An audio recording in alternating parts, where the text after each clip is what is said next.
Hello and welcome to the Imagine AI Live podcast. I'm your host for the event, Chêrénique. We are here on site at the Impact event in New York. I have with me a very special guest today, Manuj. Please introduce yourself and tell us a little bit about what you are working on in the AI space. Hi, my name is Manuj Aggarwal. I'm one of the leading experts in the field of AI. I've been in the space for about 20 years. I have 4 patents in AI. I'm founder and chief innovation officer of a company called TetraNoodle Technologies. So we are an AI engineering company. We build AI products and also help companies adopt AI and basically just create more value out of AI by looking at the right use cases, implementing the right solutions. Awesome. Well, it sounds like you're in the perfect place then for what you do. Absolutely. So tell us a little bit more about what you do. Like, what's your ideal client and how would they use your service? Ideal clients are mostly medium to large scale businesses. We typically find that any company with 50 or more employees, they have typical challenges with any department, starting from marketing to sales to operations, finance, legal. In most cases, what happens is, like, obviously there's a lot of hype around AI, and many business leaders, they feel like, okay, I need to adopt AI, but I don't know where to get started, like what to do with it. And so generally they come to us with very superficial use cases. They say, hey, can you help us write better emails with AI? But then as experts, we understand the root cause is much deeper. So we start to dig a little bit deeper and say, okay, what kind of emails are you sending? What is the purpose of this email? How frequently are you sending these emails? Because as we know that an email is a symptom, like they want to inform somebody else about something else. Yes. But if we have the right data, if we have the right automations, right algorithms, those actions can be taken care of by technology itself. So when we dig deeper, we generally find 10 times, 20 times, 100 times more value by implementing a little bit more technology and automation rather than just staying at the superficial level. Interesting. So instead of addressing the symptom, you're addressing the root cause and taking care of it before it happens. Yeah, exactly. Okay, very nice. That would be huge for business, saving a lot of time and a lot of dollars. Yes. Wow. So we're here on the Cornell Tech campus here at a university. What would you say to students that are going into university or currently in university about how they should be handling their education with the current tech that we have available? That's an interesting question. I've been in the tech space for 30 years, and what I found is that obviously technology skills are very important. But as we move forward in this AI era, the concepts around education about learning, I think they may change quite a bit, because learning as it is may not be needed, because AI will be handy to help us whenever we need it. So in my opinion, really focusing on communication skills, just active listening, being empathetic towards people, what they are trying to do.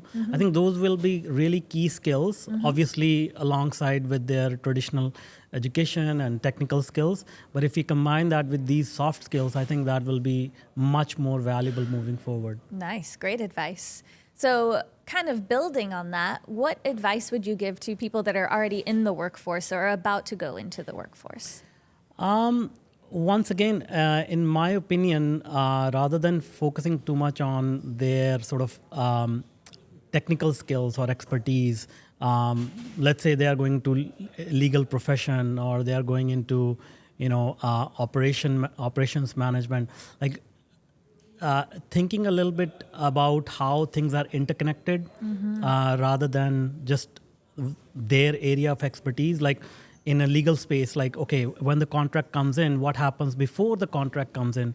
What happens after the contract is signed? If we broaden our point of view, it'll create more value for the person who's going into the workforce, because as technology takes over each and every aspect, I think this era of specialization will give way to more broader sort of skill sets. Yeah. And I mean, that is true even today. Like, if you have various skill sets, you're obviously more valuable, right? That's how you climb the ranks in this society. I think it'll just become more and more prevalent and more powerful. Yeah, makes sense. Awesome. So what are your biggest fears or challenges that you see with AI progressing?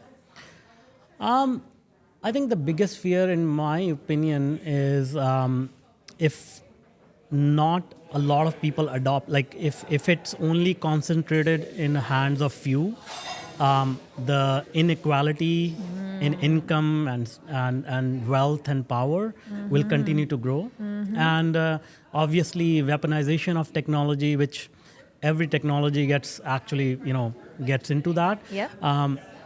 So I think those are the biggest fears, like the inequalities and how these technologies can be misused. But on the flip side, if I look at like the biggest problems like war and things of that nature or global warming, I think at least there will not be a bloodshed. Let's say there's a war which is fought between machines or AI or whatever. At least there'll be not a lot of cost of human life. And the other thing is like we will be able to solve bigger problems at a much faster pace, like finding cure for cancer, climate change, these kind of things. So yes, there are dangers, but I think the positives outweigh tremendously the dangers. Yeah, I agree. I agree completely. So when we're looking at AI implementation in like day-to-day life, how do you use it in that way? I know you have it for work and the way you use it that way, but how else are you taking advantage? In our own company or with our clients? Either way, or even personally, how you're able to use it. Yeah, I mean, the thing is like, we have started seeing a rise of multimodal models where they can talk, they can see, they can write text. But that is not to say that these are new paradigms, like computer vision as a field of AI has existed for a while. So you could imagine that whatever a human employee can do or a human can do, at a rudimentary level, the AI models these days, they can start to replicate it. So the idea here is that the future of work is augmenting human abilities with AI. We all are passionate about some aspect of our work, right? And that generally constitutes about 20% of what we do. The rest of the 80% is what we call the drudgery of the work, like, dealing with the spreadsheets, dealing with like things that we don't enjoy doing. The emails. Yeah, exactly. And so what we try to do is find those 80% of the use cases and then use technologies like automation, robotics, computer vision to really solve those use cases so that we can take off the 80% of the drudgery of the work and automate it. So if you want, I can give you a few examples how we implemented. So one of the projects that we worked on was 3D printed orthotics. A lot of people have joint pains, and the reason is because of the way their feet are constructed. And so the orthotics these days generally are off-the-shelf products which don't really fit well. So we created computer vision models that can scan your feet and then create a 3D model out of those scans. And then that 3D model gets printed as a 3D printed orthotic, which fits perfectly to your foot. And then that helps with joint pains and whatnot. Another one is, almost 30% of the students drop out of their degree programs in higher education institutions within the first 2 years because they find that the degree they enrolled in, it's too difficult or it's of no interest to them. So we created recommendation systems which took a lot of historical data from past students and then figured out, which students will do well in which kind of courses, and then recommended those courses to these new students as they were enrolling. So that project was quite impactful. In fact, President Obama and Bill Gates mentioned it, and Bill Gates Foundation invested in that project. Wow. So these are like really cool ways in how like AI and technology can make a meaningful impact in people's lives. Absolutely. So I have one last question for you today. If there is someone out there watching that is thinking about attending the next Imagine AI Live event, what would you say to them?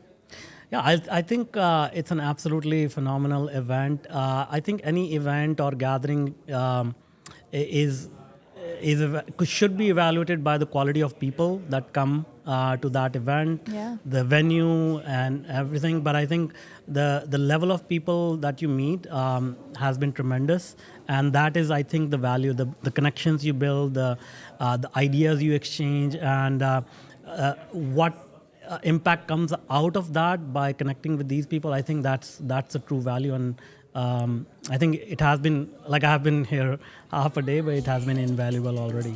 Awesome. Well, thank you so much for joining us today. I know you've had a big day with the event and participating, and we look forward to hearing that. Thank you so much. Thank you and enjoy. You.